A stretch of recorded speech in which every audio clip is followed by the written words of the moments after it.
the means of remote communication, long known and used, suddenly became the main mode of operation in the research community. Moreover, the limitations and expectations of different communities of artists performing traditional music under pandemic conditions have themselves become the focus of research. For example, the Institute of Art of the Polish Academy of Sciences hosted a project entitled Folk Music Groups, Their Artistic Practice and Infrastructural Needs in the COVID-19 Era and Beyond. Its goal was to contact traditional music bands and identify their information technology needs in the full range of their activities. Such as finding reliable source contents on websites, solutions for archiving ensemble resources, remote rehearsals, shared storage space, software for editing recorded performances and rehearsals, performing music via remote media, networked music performance systems, and so on and so on. The difficult time of the pandemic has shown the importance of making digital repositories as accessible, functional, and technologically advanced as possible. Particularly important, therefore, are all the initiatives, all the initiatives to develop digital resources, the result of which greatly facilitate home office research, to say so. And although the pandemic is or seems to be over, the means of remote communication have become a permanent part of everyday practice, including the way research work is performed. During the period of constraints caused by the pandemic, we at the Art Institute of the Polish Academy of Sciences have focused on continuing but also starting new projects aimed at providing researchers with scientifically developed repositories of traditional music in audio or textual form, along with IT tools to support work on these resources. Due to our limited IT expertise, we operate in collaboration with technology partners who are the Poznań Supercomputing and Networking Center and the Poznań University of Technology, today remotely represented by Ewa Łukasik. Colleagues from these institutions, together with us, formed the working group for music information retrieval in the Polish branch of the European Consortium DARIA, Digital Research Infrastructure for the Arts and Humanities. Today, we would like to present the results of 4 complementary projects aimed at collecting, compiling, and making available various types of sources containing records of traditional music, equipped with IT tools to enhance their usability. Kollberg is a project, it's a database containing encoded music from the 19th century collection gathered by Oskar Kollberg and equipped with some analytical functions. It will be my role to introduce it. Then FBC10 is a project that aims to increase the usability of Polish digital resources by expanding the search service offered by the Digital Libraries Federation for digital objects based on text and music context.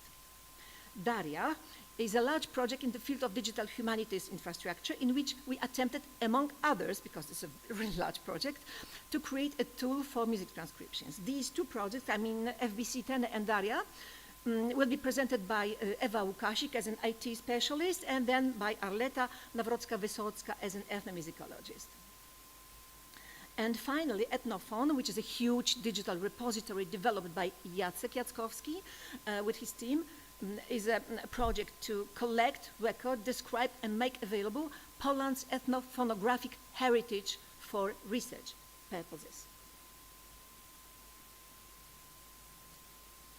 Let's start with Kollberg.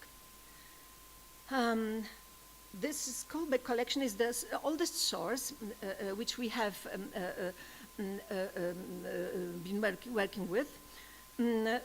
Oskar Kollberg was the most eminent researcher of folklore in the Polish lands in the 19th century, and he left behind a priceless repository only partly published during his lifetime and containing, among other things, thousands of melodies written down in villages all over the country. Despite the various issues that can be raised with regard to Kollberg's method of documentation, writing tunes directly in the field, His collection remains a fundamental historical source for the study of Polish folk music in its various aspects, such as musical genres, performance styles, regional diversity, morphology, and so on, so on. Of course, it is not only about music, it's generally about ethnographic things, very broadly understood.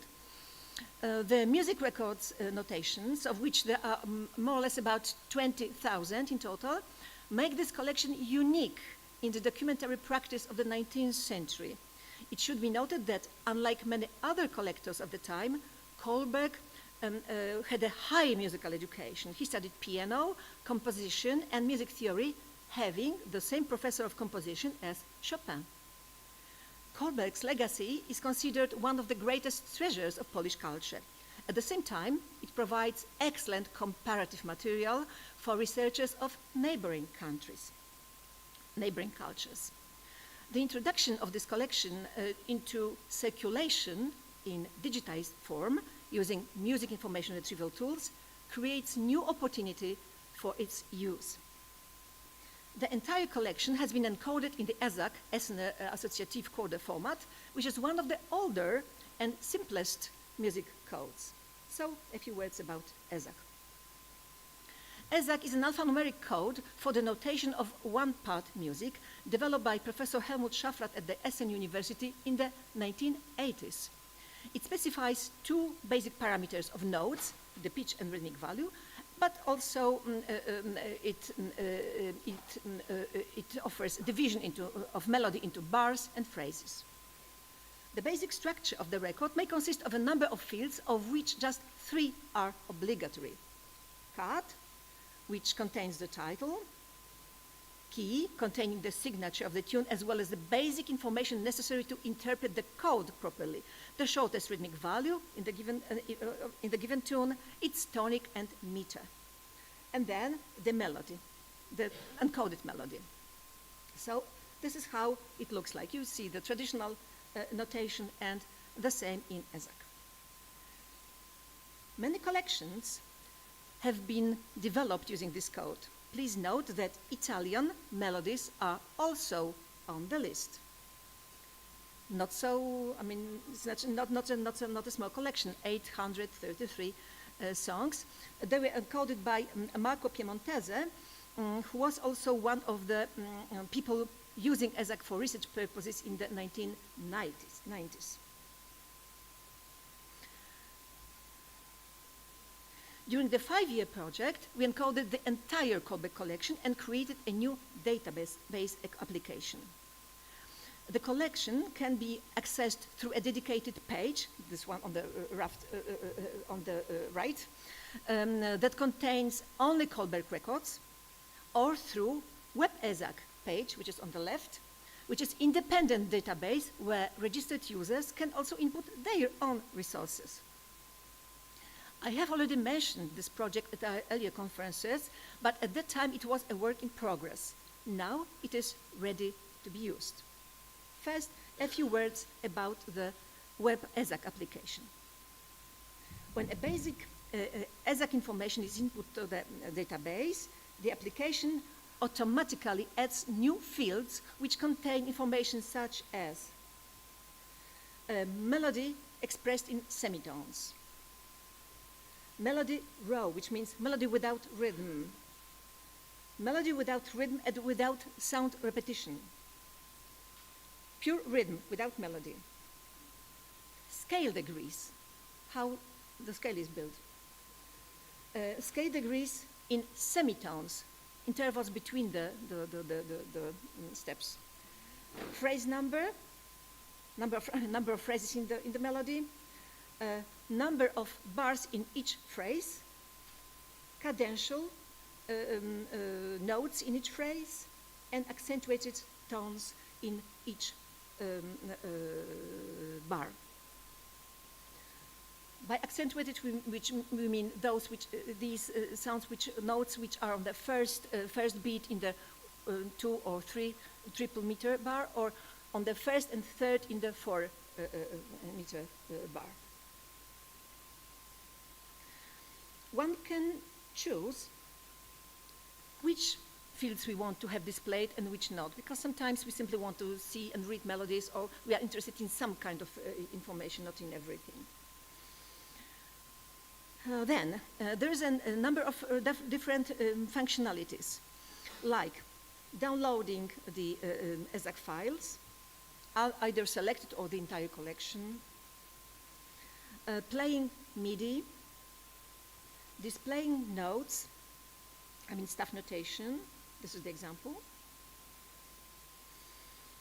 converting ESAC to MIDI, again selected records of the entire collection, analytical module, example, here we see statistics, I mean, very small part of the statistics for more than 2,000 songs, but we can actually analyze at the same time all these 20,000 tunes, and we can download the statistics and use them in Excel just for further procedures.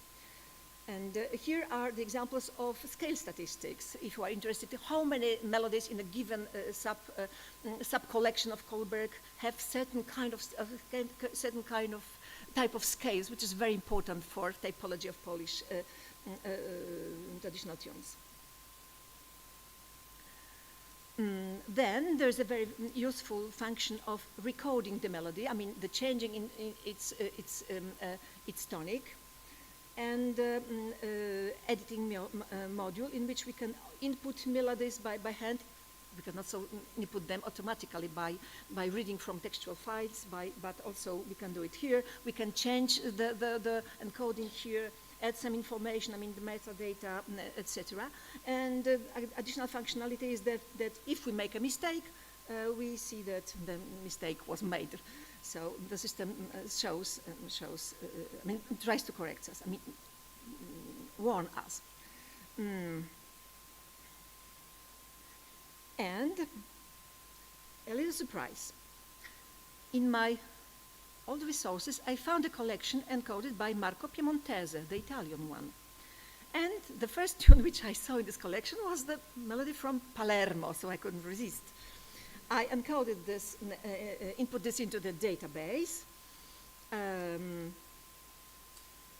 Yes, and this is how it looks in the note notation. And I hope it will be playing. I hope so.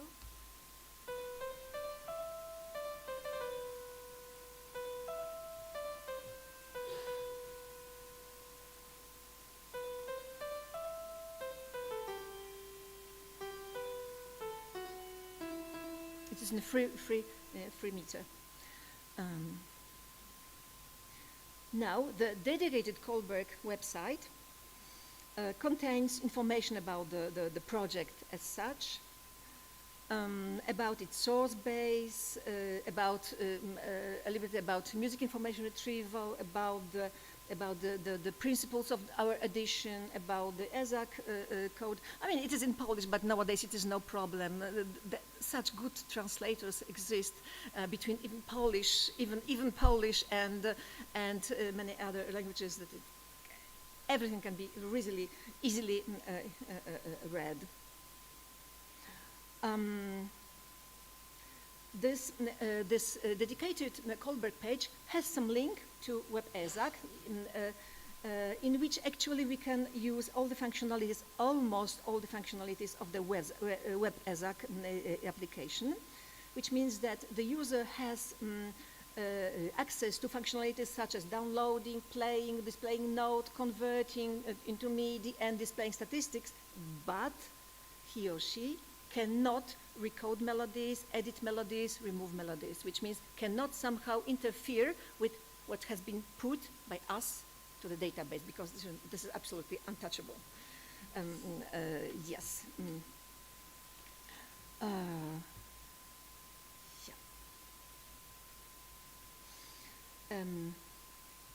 At the Institute of Art of the Polish Academy, we have been using ESAC for a long time, encoding musical transcriptions from several regions of Poland, a total of about 5,000 melodies. So together with Kohlberg, we really have a big repository now.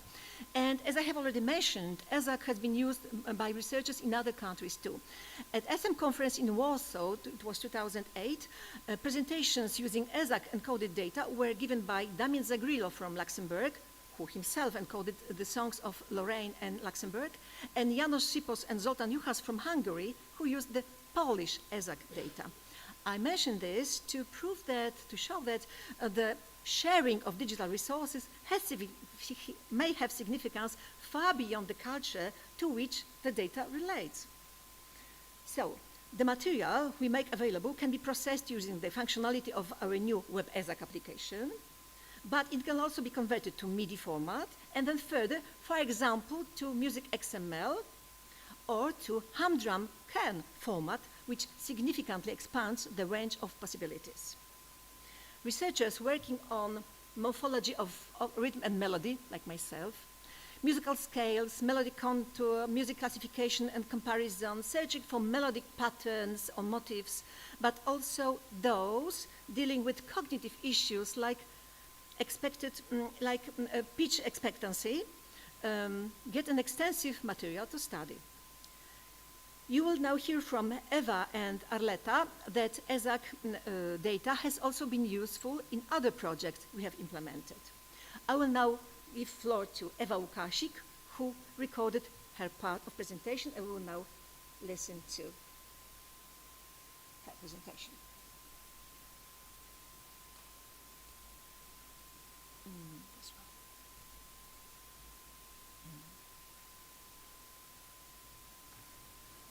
Good afternoon, ladies and gentlemen.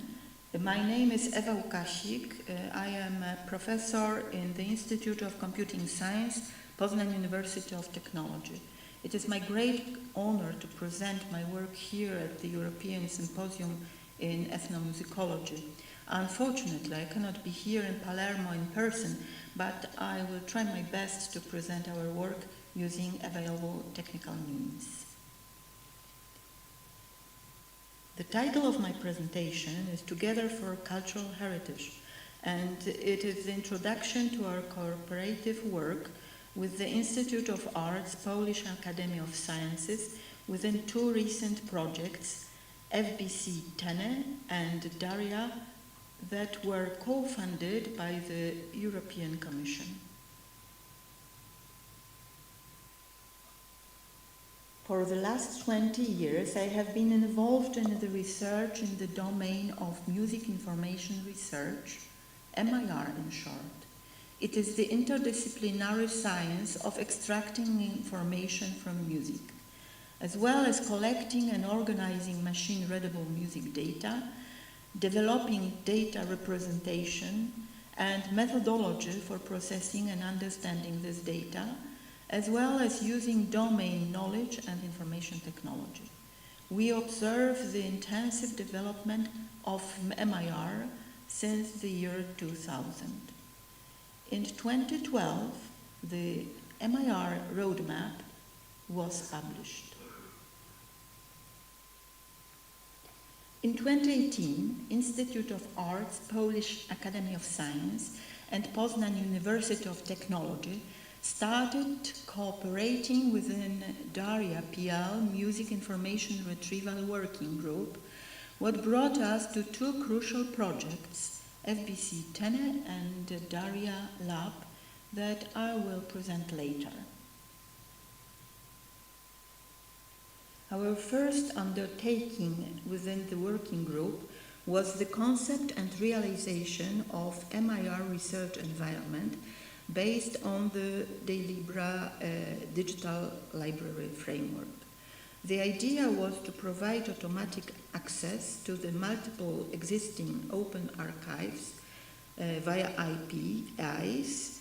APIs are the pieces of software connecting two systems, or to provide manual access to the private collections and closed archives, as for example, Ethnofon. We assumed that the end users could use the external research tools and services and safely connect to the system that authenticates and authorizes the users so they can retrieve and process data. We also planned to equip the system with a specialized data enrichment module and data processing plugins.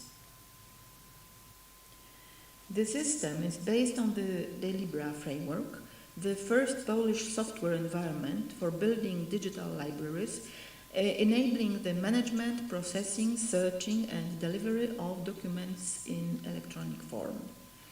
𝟑𝟖 has been developed by the Poznań Supercomputing and Networking Center since 1996.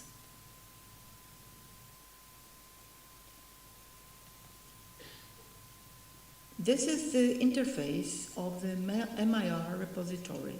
As for now, it is a repository of a part of the Institute of Arts musical collection within 𝟑𝟖.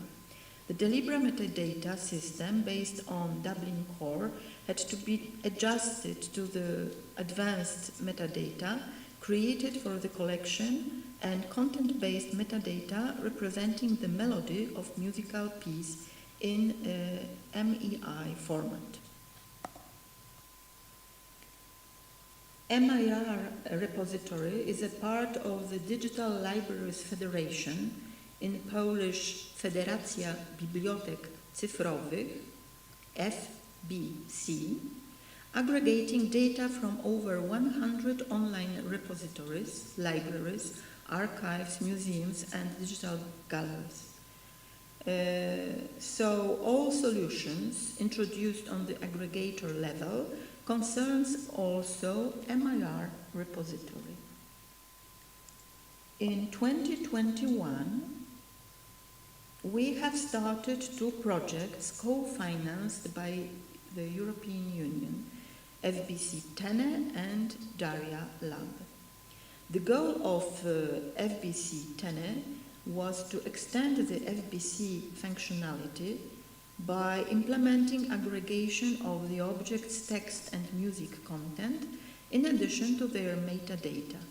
It means we developed algorithm for optical character recognition and optical music recognition. The other goals were to enable content-based retrieval for music based on the sequence of notes that are entered by the user via the software keyboard, and in this way to increase the accessibility of digital resources of the Polish public cultural and research institution, including Institute of Arts traditional music collections. Daria Lab is a project whose goal is building research infrastructure for the arts and humanities. Institute of Arts and Poznań University of Technology cooperate in creating the infrastructure for musicology. Within Daria Lab, we built 5 online tools. First of all, we built the tool for the automatic transcription of monophonic music called ScoreScribe. The other 4 are deep neural network-based optical music recognition tools for automatically annotating staff documents, tool for timbre analysis, visualization and comparison, artificial intelligence-based tool for generating music for computer games, and a tool for massive conversion between symbolic music formats, like for example, music XML, MEI, MIDI, ISAC, or of ScoreScribe as a potential tool for supporting transcription of Polish traditional music for the MIR repository. Now a few words about the audio processing methods used in SoundScribe. The initial part of each transcription process is the extraction of the fundamental frequency F0 representing the melody. We have researched several algorithms using, for example, those based on artificial intelligence, but finally it appeared that the best results gave the probabilistic P-in algorithm using hidden Markov models. The image presents the results of several algorithms for F0 extraction and conversion to MIDI. It is visible that the best results gave CREEP algorithm based on deep neural networks and PIN. Finally, as I said, we used PIN because it was less demanding computationally. The next step is to find the temporal dependencies of melodies at given frequencies for creating MIDI codes and eventually other machine-readable formats, as for example APC, Music XML, or MAME. This slide presents the transcription pipeline in our score scribe.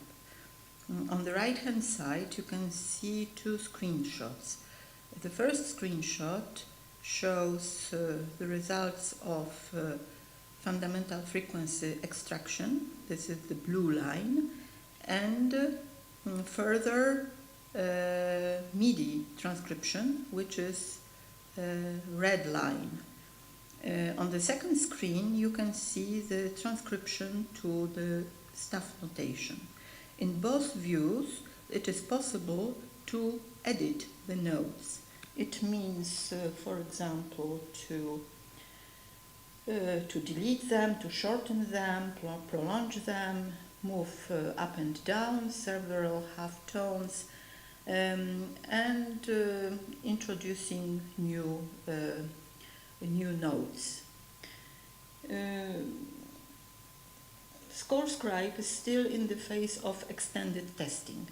It will be available starting from 2024 at the given here address, together with the other tools at the same web page. We have many discussions about possible use to automatic transcription of traditional Polish music with Dr. Arleta Nawrocka-Wysocka,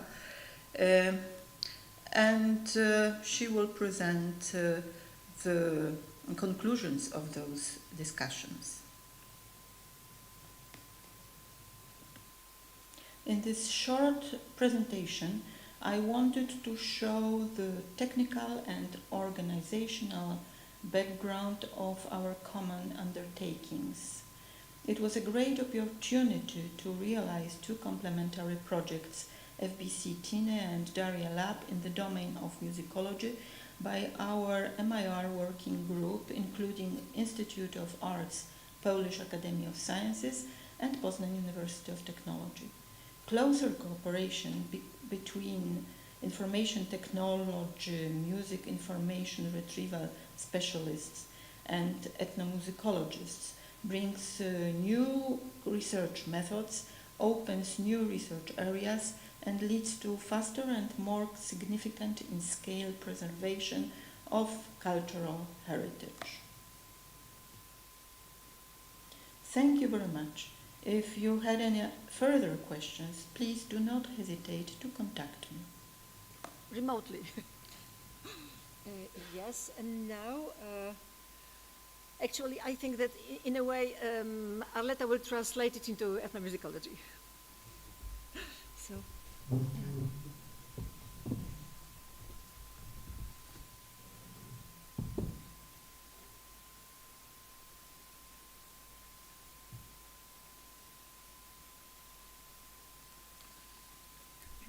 The above-mentioned project required collaboration between computer scientists and ethnomusicologists. In this presentation, I will describe my own experience as a project participant, data provider, and consultant. The collection FBC-TINE contains some files of music transcription published in two anthologies from the monumental book series Polska Pieśń i Muzyka Ludowa, issued by the Institute of Art of the Polish Academy of Sciences since 1974. It includes two sub-collections entitled Kasubia Region, Warmia and Mazury. The music transcription are in MIDI, Music XML, and MIDI formats. The full collection comprises approximately 4,000 melodies. Each featured melody is provided with metadata containing basic information such as performer's name and surname, year of birth, place of year of recording, function of the song, number in the publication. The project authors justified the choice of material and identified its greatest advantages as follows. I quote, "The advantage of using a published ethnomusicological anthology as a source for creating digital objects in a publicly available music library is threefold. Firstly, it ensures that both music transcription and accompanying metadata are of the best research quality as they are prepared by expert musicologists. Secondly, transcribed music scores are not subject to copyright restriction in contrast to the original field recordings. Thirdly, as the metadata contains sensitive data such as performers, data of place of birth, key details from the ethnomusicological research perspective, using the data source that is already in a public domain allows to avoid any issues related to GDPR." End of quote. The most important tasks for the researcher were, first, providing data in the form of sound files in format Music XML and MIDI. During the preparation of the volumes, transcription of all the melodies for publication were made using the traditional method and annotated in Finale program. Some of the melodies were also encoded in ESAC. The archive files were converted by me into MIDI files and then into Music XML format. In the absence of several hundred melodies, the quickest method was to encode the melodies and convert them to MIDI format. Second task is collaboration at the stage of constructing, adapting the database, selection of criteria appropriate to individual collection. The ready-made scheme built for digital publication, mentioned Dublin Core, uploaded to the digital platform had to be adapted to specific collection, and new data categories relevant to individual collection had to be added. And third, preparation of file containing complete metadata for both sub-collection. Part of database was successfully converted from the Ethnophone resource, but most of the data had to be manually entered into Excel workbooks. First sub-collection consists of musical transcription taken from 3 volumes of anthology published between 1997 and 1998. The individual volumes contain material grouped by function and content. Volume 1 contains ritual songs for annual and family ritual. Volume 2, popular songs such as spiritual songs, ballads, historic and social songs, and courtship and love songs. The final volume is filled with popular songs, family, children, and comic, work songs, and instrumental tunes.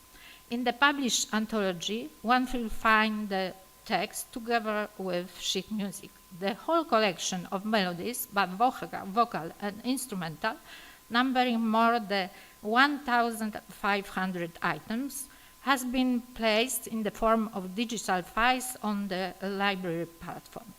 These include transcription from archival recordings held at the Institute of Art of the Polish Academy of Sciences, as well as audio versions of unrecorded melodies transcribed from manuscript and 19th and 20th century songbooks. Information on the origin of the melodies had been included include in the category titled source. The basic order and at the same time the identifier of a given melody is the number given in the publication. It is possible to search the subcollection using some simple criteria, such as name of the performer, the locality, or the function of the repertoire.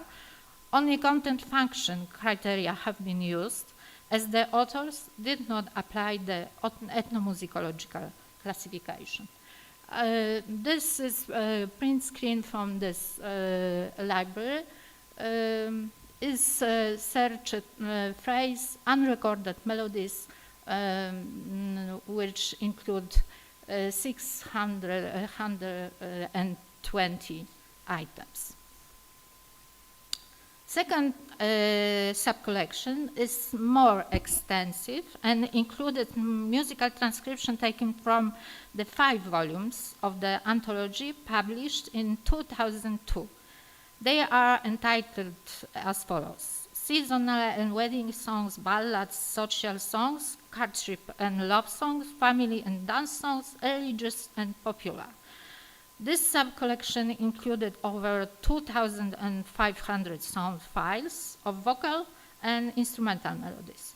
The metadata attached to each melody make it possible to search according to similar criteria as in subcollection originating from the Kasubi region. There are the 2 types of order in the prepared database: melody number and text number. The authors of the publication have made both a content functional classification according to this criterion. All material in the individual volumes has been arranged, and a classification of melodies including variants. The systematic melody index provided in the last volume of the publication was used. Identify in the form of melody number extended by letter symbols also make it possible to find out about the existence of melodic variants of the repertoire. This is first column is number of melody, and next is incipit, no, is encoded. But it's Encoded incipit, and third column is number in the publication and incipit text. When constructing the database, I decided to include these categories important from a search perspective. The information of the musical form and structure of the melodies enable the user to search the subcollection not only on the basis of content of function criteria, but also on the basis of musical criteria. Exemplary groups of melodies are melodies with circular structure, ABA, melodies with an upbeat, song melodies in waltz rhythm, mazurka, krakowiak, polka, etc. I've made choose, this is first example, circular structure, budowa kolista in Polish language, ABA, and this is 117 items. I'd like to show you example to listen. First example. MIDI. Of course, MIDI.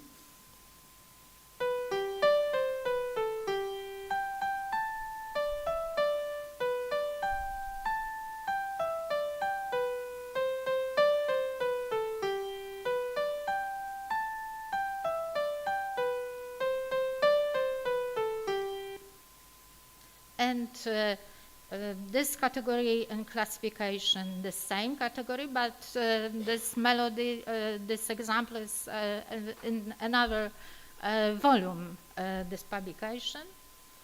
It's a second example.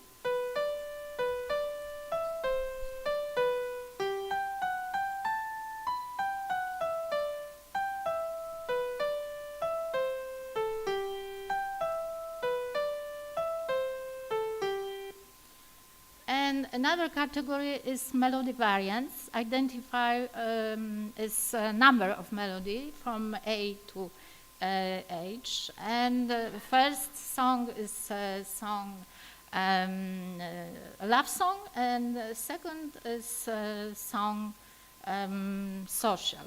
It's another volume 2, but melody is very similar.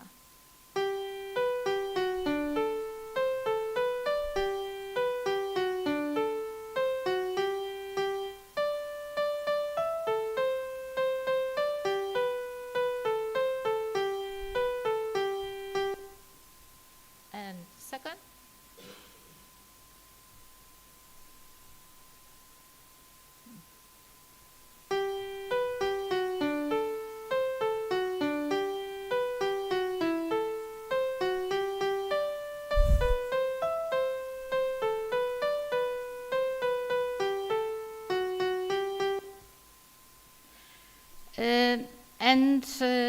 This transcriptions made using the traditional method have been used in the collection.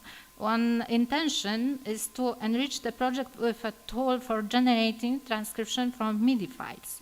This tool is currently being tested and work will be completed this year. And again, task for the researcher. As in the previous project, the task of the musicologist was to provide material for the research. First of all, this had to be audio files, recording of traditional music. These were converted to MIDI format and then transcribed. The role of the specialist was to compare their own experience and transcription skills with the capabilities of the tool named ScoreScribe under test. Monophonic vocal melodies from different regions and of various character, free in rhythm and in rhythm of dance, syllabic and melismatic, as well as instrumental melodies performed on the violin, were selected for transcription. The most crucial element was an algorithm to detect the fundamental frequency. The effect of such a generating transcription can be seen in the form of graph, as well as musical notation. In the course of the test, a number of issues and problems came to light, such as misreading of the vibrato of the voice, single notes were repeated or notes were added at the interval of second, differences in the identification of the correct tempo and appropriate rhythmic values, rounding of pitches of not inaccurately intoned by singers, exact recording of pitches lowered during the performance of success stanza, etc. It can be concluded that while the reading of the fundamental frequency is correct and close to original performance, the conversion to MIDI format introduces many elements that distort the original picture. In this form, the ScoreScribe can be helpful to those untrained in transcription, or it can serve as a tool to control overly subjective transcription.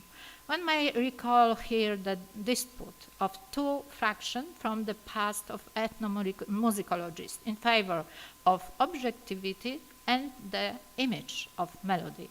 Researchers have already pointed out this transcription software continues the task that the melograph used to fulfill in the past.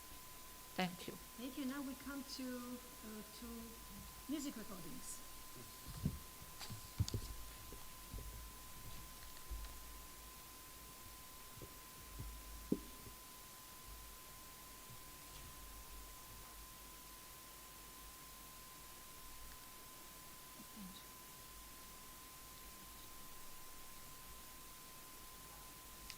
So this is the title of my presentation. And the first one. Project and development of the digital repository Ethnophon is one of the main goals of the larger lasting for 10 years program Polish Traditional Music, Phonographic Heritage, Current State, Preservation, Sharing, short Ethnophon.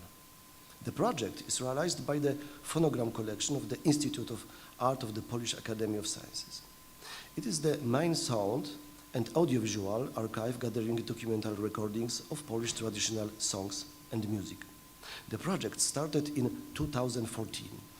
The first step was to explore and to recognize the state of the ethnophonographic heritage of Polish traditional music of that time. Other scientific and educational institutions, museums, regional associations, and even private collections were explored in order to determine the state of all Polish resource of sound and audio recordings documenting traditional music in various regions in 20th and in the first decades of 21st century. The main result of the research was discovering and digitizing many unknown or purely recognized larger or smaller sound ethno collections for the science. This way, many new sources for ethnomusicological studies appeared.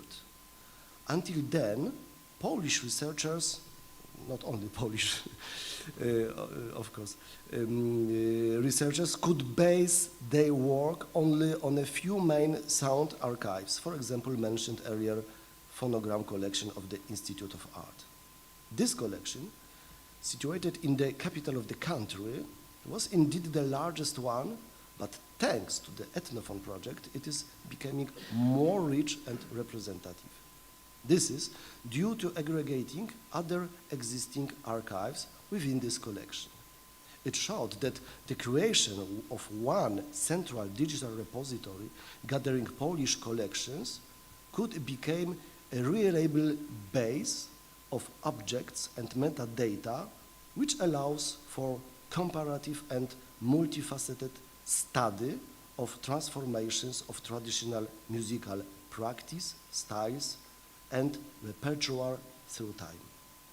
Many years of Institute of Arts experience in digitizing its own historical recording and realizing contemporary sound and audiovisual documentation, as well as creating tools for studying, describing, indexing, mapping of sources, and creating metadata, was used and enlarged for external sound and audiovisual collections. Nowadays, more than 30 collections, scientific, museum, regional, and even private, were aggregated in the repository. Ethnophon is a system, digital repository combining databases and applications dedicated to gathering, datafying, describing, and sharing historical and contemporary audio and video recordings documenting Polish traditional songs and music for scientific research. It is not a platform like YouTube, but a space and a work tool for archivists and researchers. The system also allows everybody to search, simply or advanced search, through the collections and get access to chosen recordings. Apart from free samples, there can be found many restricted materials, copyrighted or still remaining in the private domain. That's why the access level is strictly controlled by the administration of Ethnophon. Plenty of recordings are being worked on and they are being prepared for editing, both in sound and graphical, musical and text transcriptions forms. The system consists of many linked sub-databases, called registers, in which each kind of objects are described in details. There are, among others, registers of works, songs and melodies, recordings, sound and video carriers, artists, activities, recording sessions, publications, digitization processes, and places. There are also sub-databases of photos, agreements with performers, and archives. Separate registers and a whole closely linked structure of data could show the main objects, recorded songs and music, in larger contexts and holistic perspective with other non-recorded objects. The project focuses mainly on creating a research environment which reflects the structure of specific character of phonogram collection of the Institute of Art in a digital domain. But it was only the first works. In the very beginning of the project, one thing became clear. Ethnophone and its method of indexing and description of materials should be based on standards and principal rules elaborated by former generations of ethnomusicologists and documentarians. But it turned out to be insufficient. The ethnophone is not a system dedicated to only one collection or only to archives of historical character once, so it requires many new functions, solutions, fields of descriptions, etc. The main problem that we are facing is how to adjust this research environment to various, sometimes different audiovisual collections gathering one genre of music, traditional music.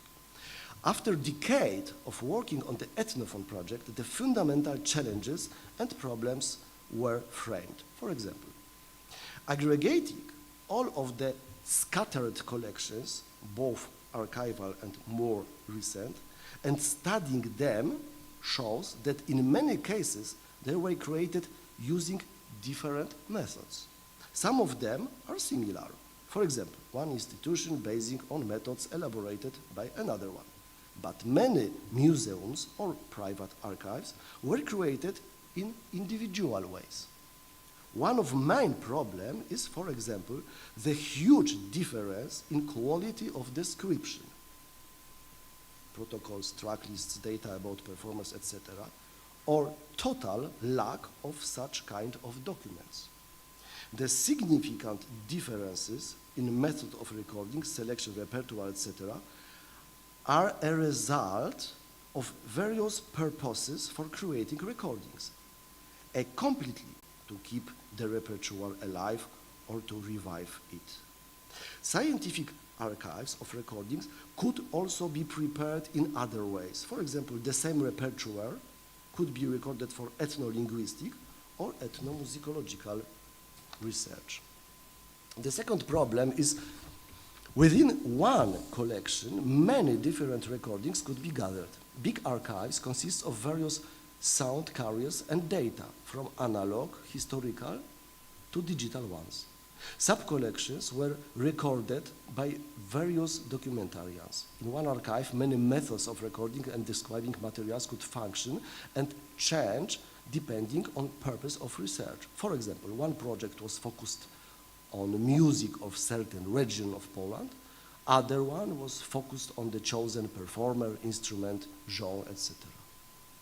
The third problem, the system combines historical and more recent materials. Development of audio recordings technique has a significant influence on quality and duration of a recording. There are also differences in conducting recording sessions. They used to be carefully planned and led in an orderly way. Contemporary sessions are conducted during observation, participation without interruption, during, for example, dancing, prayers, life rituals, or customs. The system combines also documents realized as a typical field recordings and recordings of repertoire realized during stage performances, such as festivals, stagings, competitions, etc. And the last problem could be distinguished: collections digitized and worked on in the framework of the project are in various conditions. Could be moldy, like the picture, or have sticky tapes syndrome. And their status is sometimes very problematic. For example, one collection might be entirely or partly a copy of another one, which is a very important issue for further digitalization project, because we have to try to find, of course, the original recording. Summary. A wide-ranging ethnophone project shows, thanks to its research and experience, that even one of many aggregated collections could be a subject for an individual research investigation project. The existence of many archives also proves that there is still a rich, undiscovered heritage of source, at least for Polish and European ethnomusicology.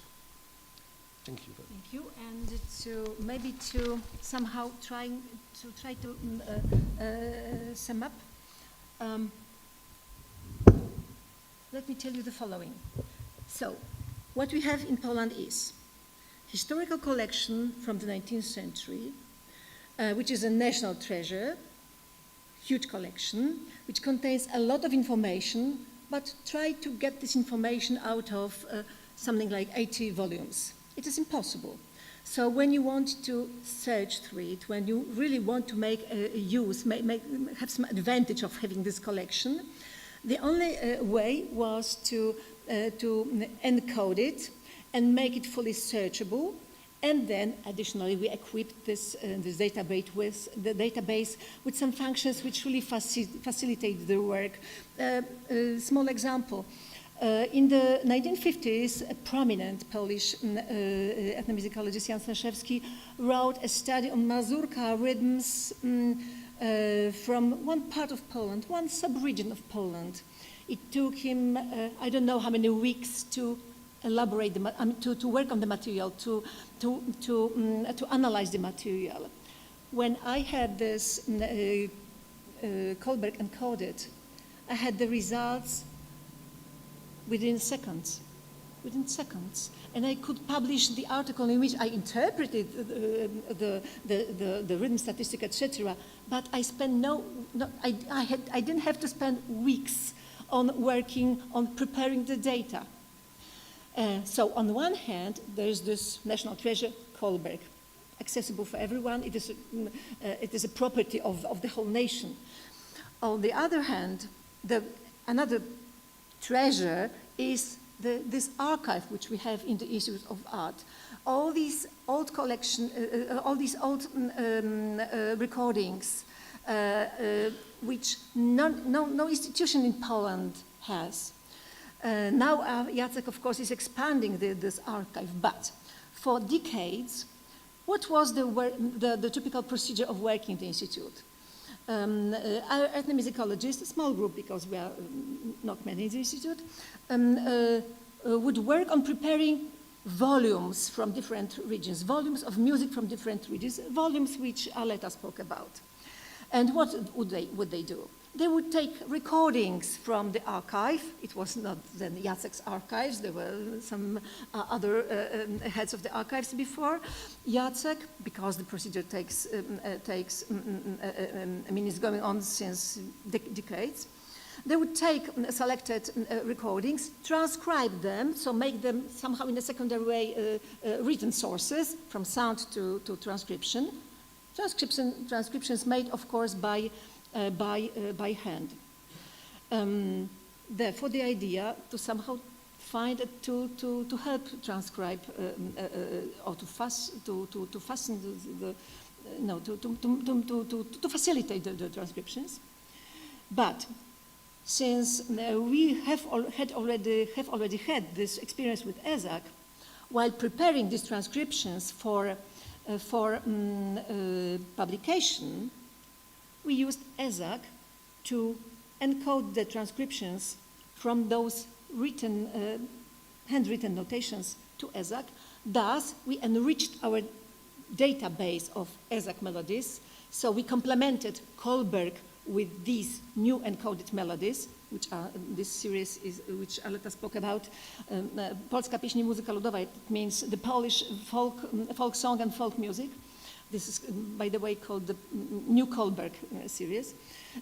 So we enriched this original, enlarged this original Kohlberg of this new Kohlberg melodies, thus combining somehow three sources. I mean, recordings from the archive, transcription, and ESAC, using all the three to work on published editions, published volumes, and having growing database. And with the action which Jacek and his team are doing now with Ethnophon, we expand the collection of all these small local, many of these old small local private unknown collections, thus making the Institute repository even bigger and even more important, because this archive becomes now the central point, central institution, central repository where to search for recordings. And of course it is of great advantage to all those collectors, museums, institutions, and so on, because their analog recordings become digitized in the Institute, and also scholarly prepared, developed. I mean, they get a documentation which they never would have if they just remain as analog recordings in, in the peripheries, in the small places. So that's what it was about. Thank you.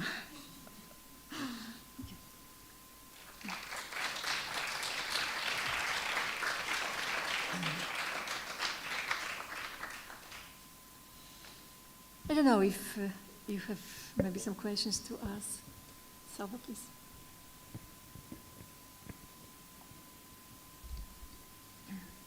Well, this is really a fantastic project. In my institute in Lisbon, we tried it just on a very small scale, and we are still struggling with building something that has to do with extant recordings.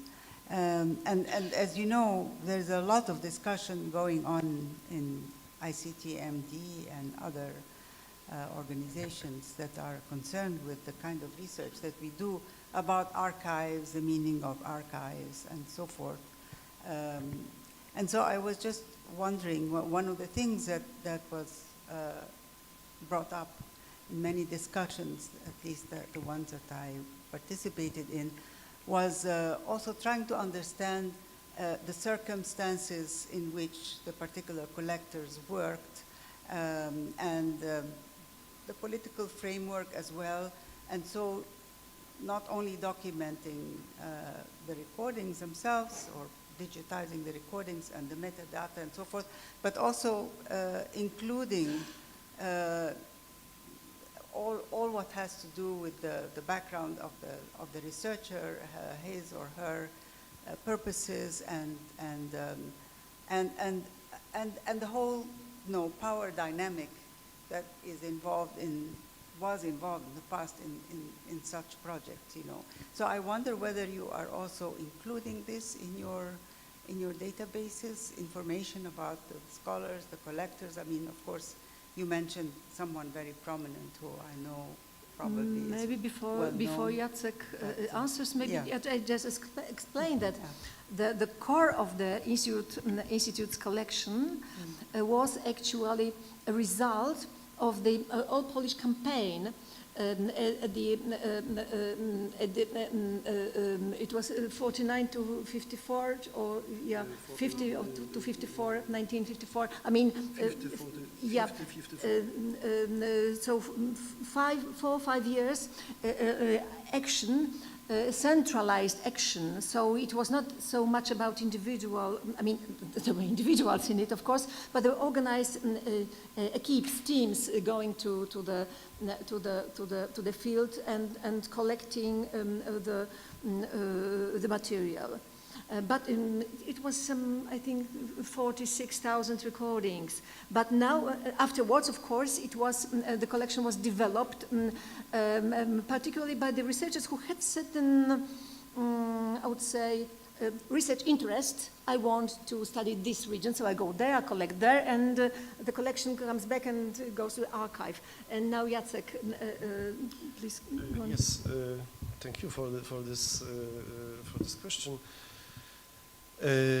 Yes, the Ethnophone project is still developing. So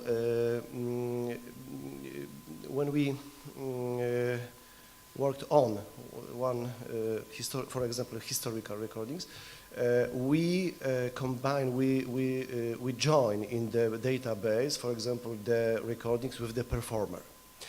And typical situation during the mentioned action of recordings, Polish traditional music, was that before each recording, they recorded announcement. For example, singing the person and the name, the surname, and the title, and sometimes, and after the action, of course, the announcement was spoken by a researcher. For example, famous Jan Stękrzewski, young Anna Czekanowska, and others, famous Polish ethnomusicologists. So my idea, we are working now, is to add two persons to the recordings, as a performers. A voice of documentaries and the voice of the performer.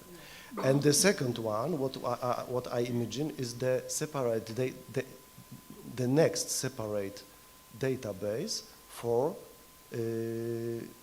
researchers, for collectors, yes? So, Ethnophone is in progress, so Yeah, thank you. I promise we'll be done. Thank you. Retis, please.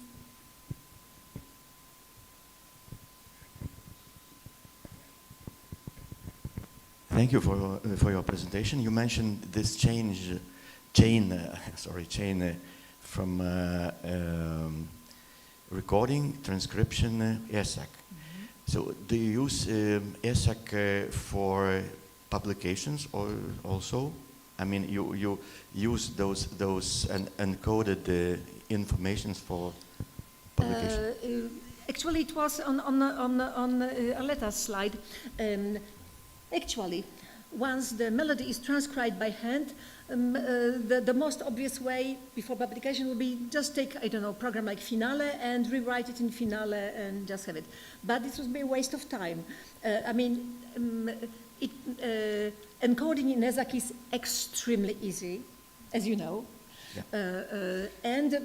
So we use this ESAC stage just to have those melodies also encoded and active in a database, but also then we translated them as MIDI and from MIDI to Finale, you know. So we had this Finale, of course, in Finale you still have to add, to change, and to add some details, but you know, in using this way, we had two advantages somehow. But also in the case of Kaszubia, we used the ESAC encoded melodies to. It was in Mazuri, in Mazuri, in the second sub-series which Aleta showed, to publish the incipit of tunes. Just they were sorted according to the incipit, starting with all those which start with one. I mean the tonic, you know, and then you can simply read the melodies from this cipher, digital ESAC written list of incipits. Okay, but then how do you manage those all those small details, like ornaments, like? You don't. You know, ESAC is a simple system which is perfect for many purposes. But of course, it is not the same as what you would do with humdrum or the more advanced system. But it has certain absolute advantages, like, for example, human-made division into phrases, and that's why many people love to use ESAC for experiment. I mean, some music IT people from the West use as for experiment because they get for free and huge data to work with. The advantage is that you encode very quickly. You read the code very quickly. I used to teach students this code, and during one lesson, which was 45 minutes, they were able to learn it and to start encoding. And actually, I also invited students to work with Kohlberg, and they were very happy with it.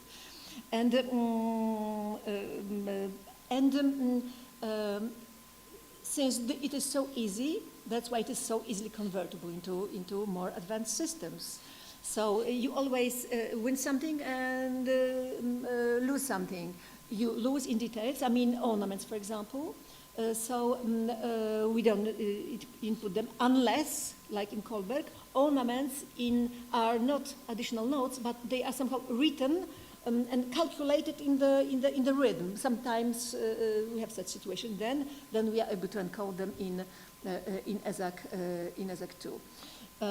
But in some cases we simply use additional fields in EZAC record to mention that in bar number 5 there are some ornaments if someone needs it for particular reasons. But having this huge database, what can you do? I'm in love with this database. So I can really. This was the dream of my life to have Kohlberg encoded. And now, for example, there were such debates whether Chopin is using inspiration in folk tunes, what could have inspired him actually do the melodies which sound in his mazurkas really exist. What can you do now? You can type a motif with rhythm or without a rhythm and search through the whole base. Once my colleagues wanted to make a project about Polish national anthem, the Dąbrowski Mazurka, and whether it's because it is said to have folk music roots. So I simply wrote the piece of the motif, and I searched through Kohlberg, and I have melodies where such motif exists. So, I mean, one can do so many things, and also you, Ritis, with your this pitch expectancy. I spoke about it because of you, because I know you are doing such research. Now, when you presented this, I think it was in Riga, we still not have this sequence in semitones. Now we have it, so please use 20,000 melody and, yeah. Thank you for such a thorough answer.